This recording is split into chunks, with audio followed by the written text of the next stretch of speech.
I see people online saying Coinbase doesn't owe you anything for Songbird. They didn't promise anything. That's not true. They promised that they were going to participate Mhm. in the airdrop. Remember, Yep. it wasn't even called Flare at the time. It was Spark. Was. So, if they're going to say they're going to participate in it, that's putting everybody. People moved coins and kept coins on Coinbase, Yep. because of that. That's called reliance in the law.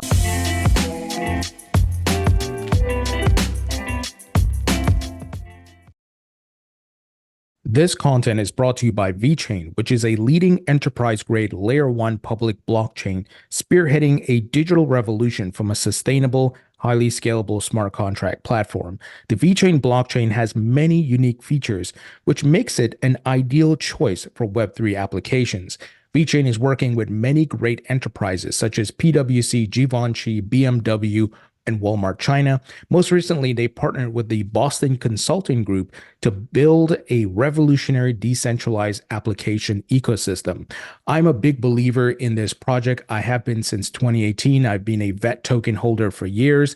And this blockchain is highly scalable, great with security and speed, and it has low energy consumption.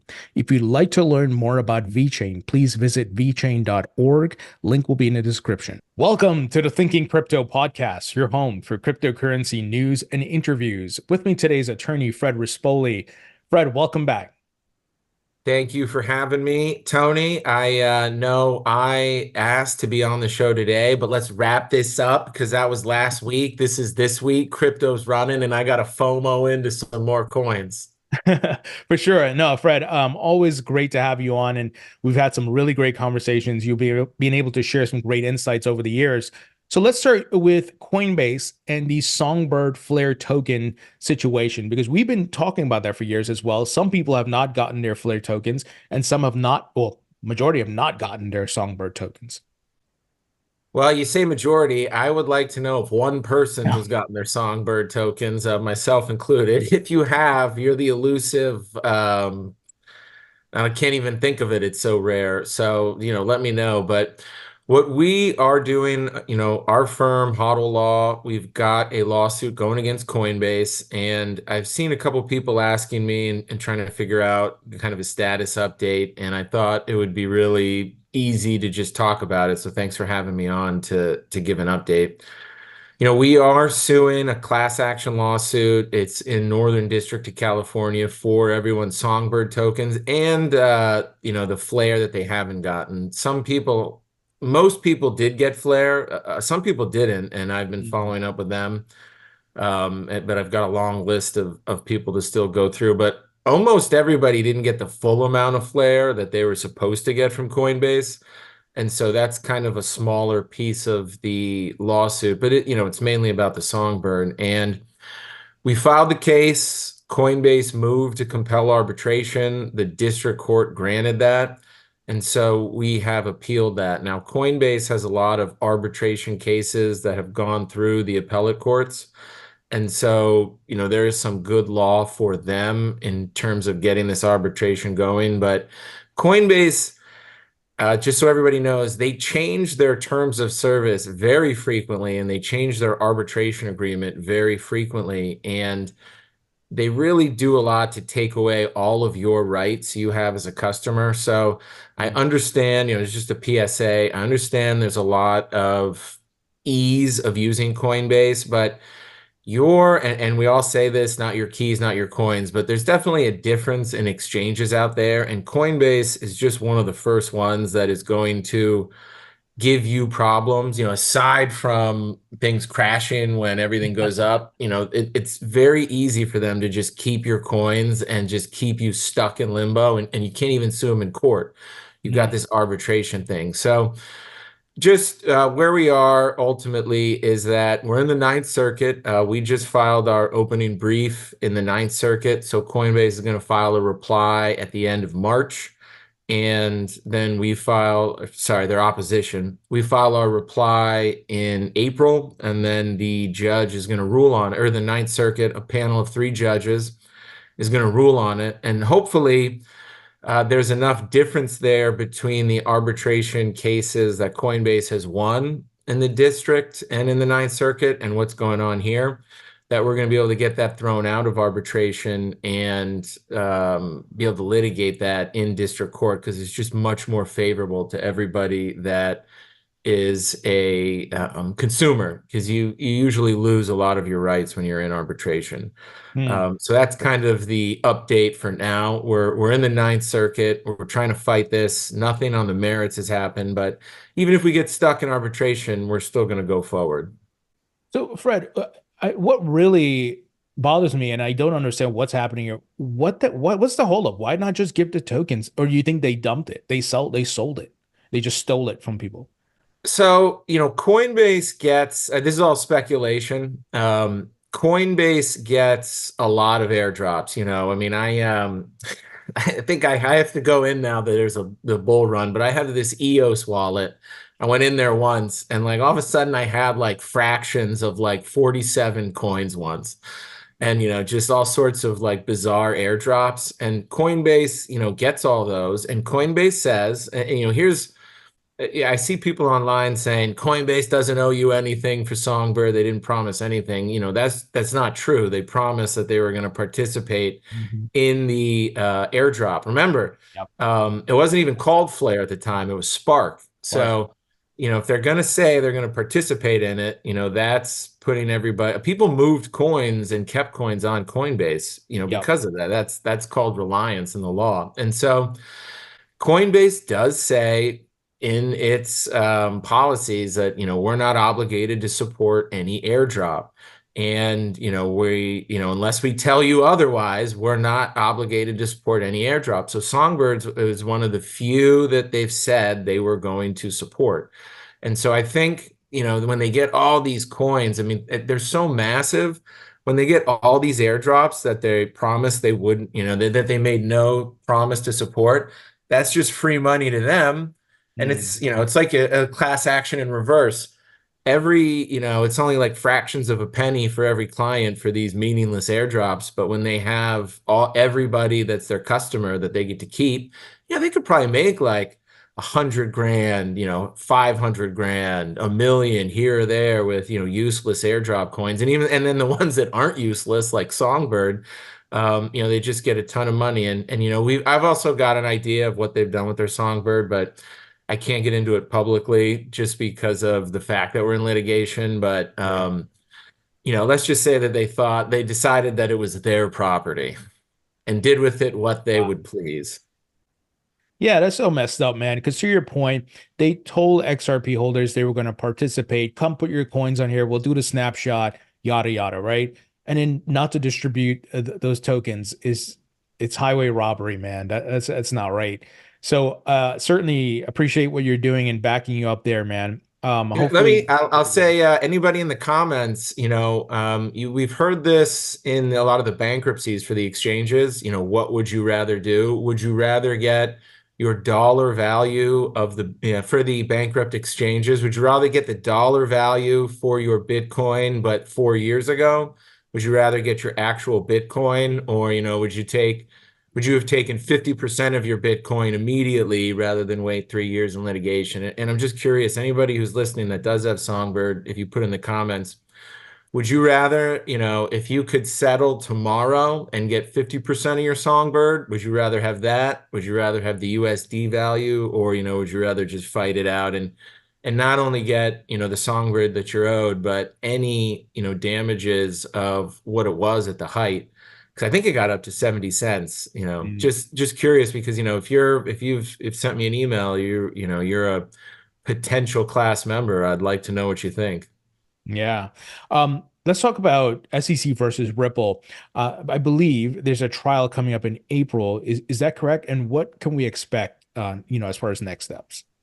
Incorrect. There's no trial. It's just Okay. briefing. Ah, And so, but this has taken on a little bit more of importance than a lot of people are giving it. And if you look at some of my X threads on it, I've kind of talked about it. But I always thought that SEC was going to try and re-argue the case in this remedies briefing based on everything that's happened after the fact. And what I mean by that is ODL, new contracts, all of that. And what the SEC, when we saw that discovery dispute that came out where they're like, give us your contracts, Ripple, and Ripple was like, no. I mean, Ripple was never going to win that. But Mm. what they're going to try and do is say, everything that you're doing now and will do in the future is basically a securities transaction like Judge Torres said certain ones were, in which he called, quote, institutional sales. So SEC is still trying to go for the jugular as much as they can. And if Ripple was smart, and they are, so hopefully they did it well enough, they would have immediately changed all of their sales to institutions to be as best outside of what, you know, Judge Torres ruled were securities transactions. Yeah. And so Ripple is going to fight that out in the briefing over the next 2 months. The SEC's filing their damages motion end of this month or towards the end of this month. Ripple's got a month to file their opposition and then another essential month for the SEC to do their reply. Judge Torres will sit on it for, you know, 2 to 4 months and she'll make a ruling. And that'll be really important because that is going to get into ODL, new contracts, how Ripple's doing business now. We'll get a glimpse into how all that's going. I'm sure Ripple will file some things under seal. There'll be a little battle about that, but this is very important because it's going to really affect how Ripple does their business going forward. Now, you mentioned the timeline and so forth. Could this extend to next year where it's even after the election? Maybe just a scenario, Biden maybe loses, Gary Genser's out. Do you foresee that having any type of impact on maybe someone new, a Republican chair coming in and dropping this maybe? Well, I don't know if it'll get dropped because I don't know if it would be on well, I mean, obviously, if there's a Republican, it's Trump. So I don't know if it's on his radar that this case, although I know, you know, we might talk about it in a little bit, his views on crypto, but the ruling from the court from Judge Torres is going to come out before the election. I can't, it could, I mean, she's got the option to delay it past the election, but she's never done that long with any of her rulings before. So I would be, you know, I think July, August is when you're going to get her ruling on the damages. Could be earlier, but I think that would be the latest. And then after that, we'll see who appeals. Mm. So this thing is still going to go on. I And you know, I still, man, I was always of the opinion that we're getting closer to settlement, and I've been looking wrong and more wrong on that. But I think if we are going to get it, you know, we're not going to get it anymore until we hear the ruling from the court. Because if Judge Torres really hammers them and they don't get a lot of money, then this is their best option to get more money, settle, and move on. But, you know, if it's just a grudge fest now, which it might be, then, you know, they're going to go the distance. And you just got to hope that Ripple can do what it does and continue to move on while this thing's sitting there on the appellate and it doesn't slow it down. Yeah, and I think the other aspect to your point of a grudge fest, right? Um, I think Gary and the SEC, if they capitulate here, I feel like it's going to weaken their other cases with like Coinbase and Kraken and so forth. What are your thoughts on that and what's happening on that side?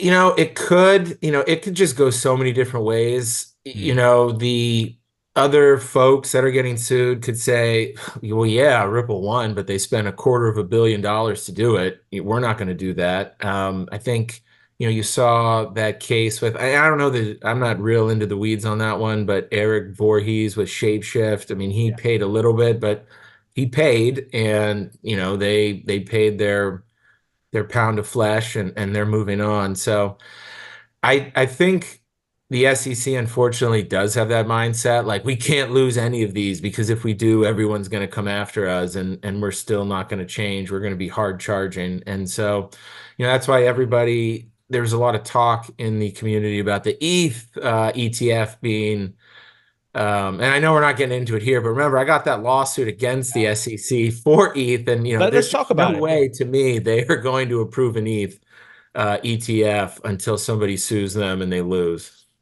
Yeah, so to your point, and we're seeing reports. I was talking to Ellie from Fox Business. I saw Jake Traversky talk about it as well. The likelihood of an approval by May 23rd or possibly even this year It's not looking great. And to your point, it looks like they want to take this thing to court. There's reports that Elizabeth Warren is even upset that Gary Gensler and the SEC approved the Bitcoin ETF. So your thoughts are you don't think this is happening until something happens in the court?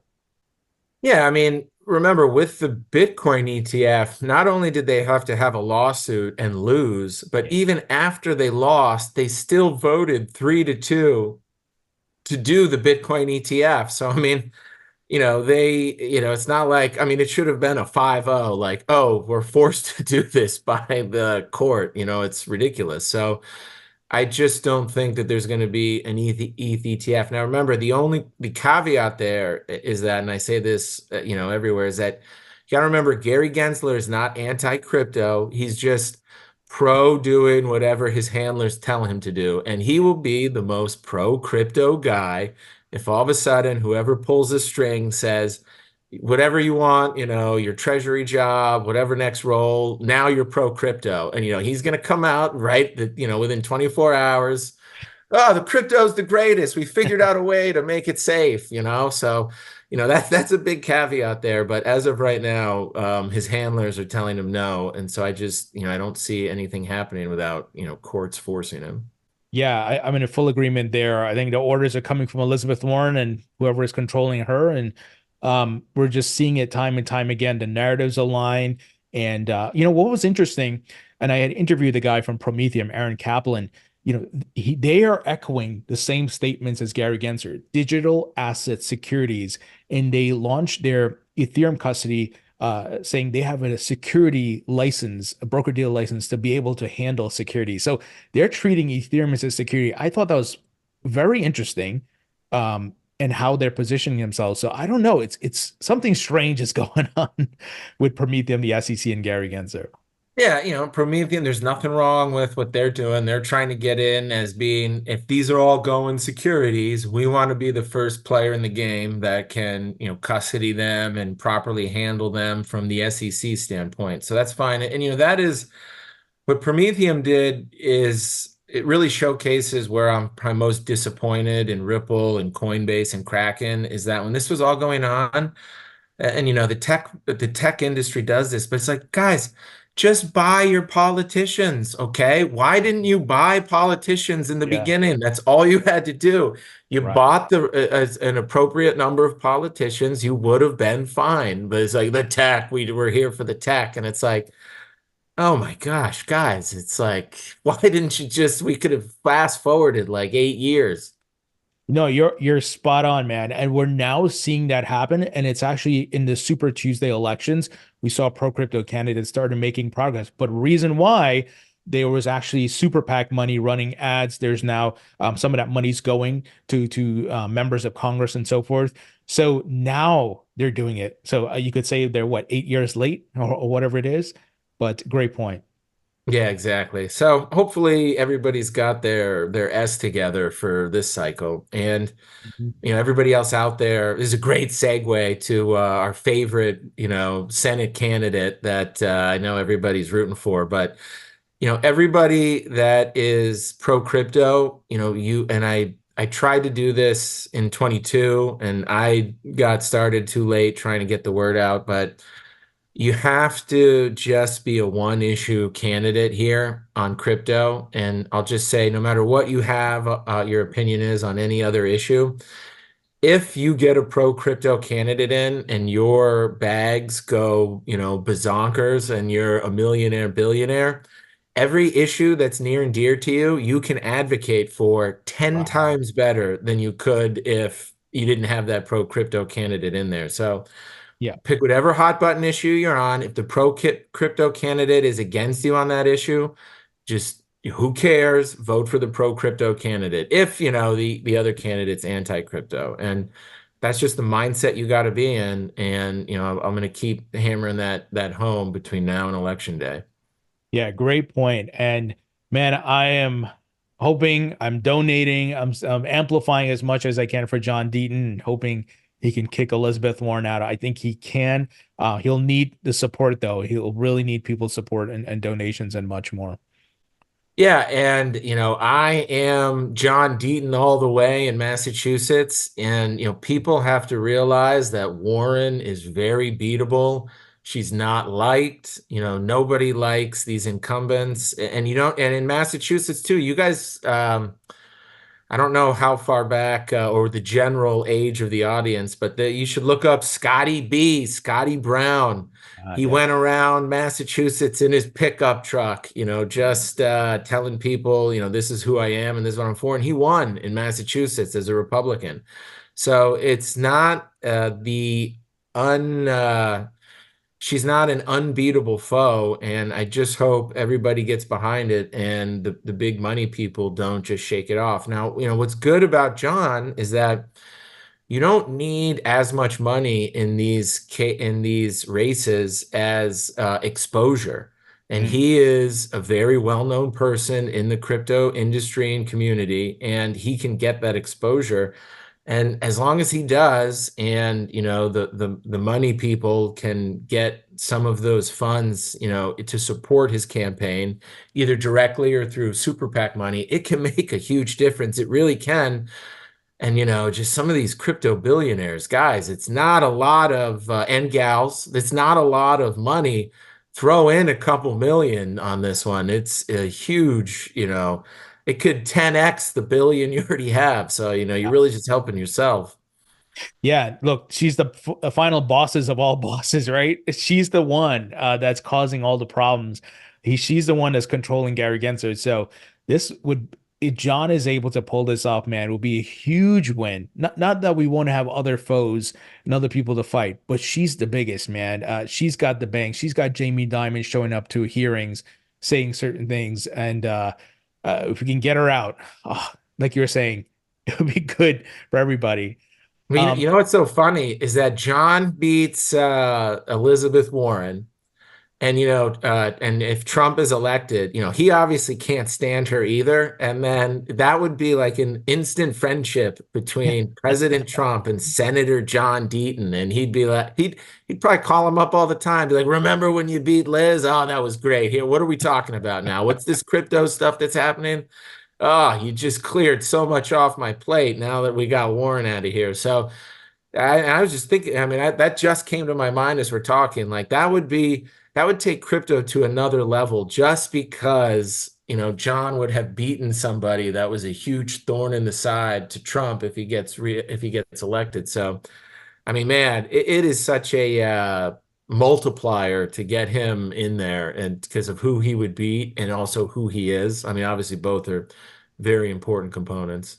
Absolutely. Now, I don't know if you saw the interview Trump this morning on Squawk Box was on the phone with on CNBC, and he's talking about Bitcoin, and his tone seems to have changed completely. And I this morning I was doing a live stream and I pulled up his 2019 tweet saying, "I am not a fan of Bitcoin and crypto and is used for illicit activities." And then this morning he's like, we accepted for my shoes and NFTs. And look, I still prefer the dollar, but it's another currency.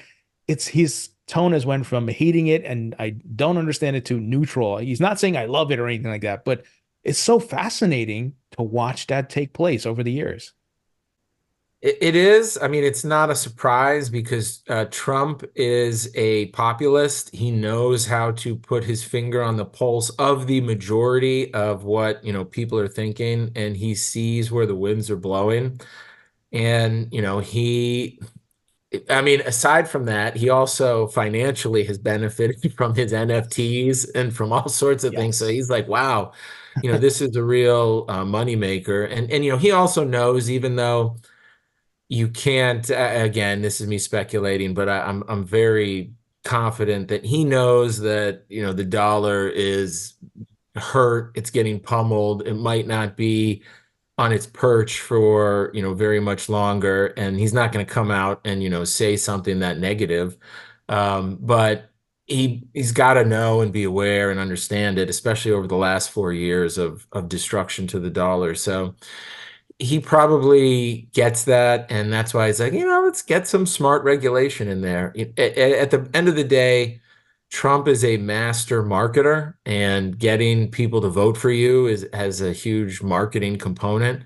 and he just saw, I'm sure people are telling him, oh, look at this crypto pack. There's money here. Yeah. It took out, a lot of particular candidates, and now it's ready to roll for the 24 cycle. Do you want to get some of that? Should we reach out and try and get some of that money? Trump is very wealthy and can self-finance, but he loves not spending his money when he doesn't have to. Yep. That's another component. And whatever you think about him, he's not an idiot. Yeah, yeah, absolutely. And the thing that really surprised me, and when I started noticing that people in politics were picking up on this, when you had the presidential candidates on the Republican side, and even RFK Jr., who's now an independent, we had Vivek Ramaswamy, Ron DeSantis, when they started pandering to the crypto industry, I was like, wow, okay, something is going on here. I think they recognize the amount of people, the amount of money here, and that, like you were saying before, single issue voters, and they're very charged up, right? Very incentivized to vote for pro crypto, and they see that we get the common enemy of Elizabeth Warren. So it's fascinating to see these things play out. Yeah, and just also I feel like I've said this a couple of times, not yet on to this interview, but everybody out there who's thinking about donating, and there's a max. I can't remember what the max is, maybe 2,500 per candidate, but that's a lot of money. And so nobody should think though that $5, even a dollar, isn't meaningful, because the amount isn't. But with the way fundraising works, it's almost like when you buy a car. If you get it at the end of the month and you get their numbers up, you can get a great deal because the numbers are really important with these large political parties. So, John running as a Republican candidate, if all of a sudden he tells, the money men and women at the RNC or in these PACs, is like, listen, I just got 100,000 first-time donors all giving me $1. Okay, Hmm. $100,000 isn't that much, but it blows the mind. I'm telling you, because I know people inside these industries. It blows their mind that like a new 100,000, and we get their emails, we'll put them in. Okay, yeah, you're gonna have to deal with the placards that come into your mailbox, but that kind of thing, they would be like, John's got something here. Let's dump some money into this race now. And so if you just give $1 and you're a first timer, like, or you give $1 every month and you're a repeat, like that actually means a lot. So, give what you can, but even $1 helps.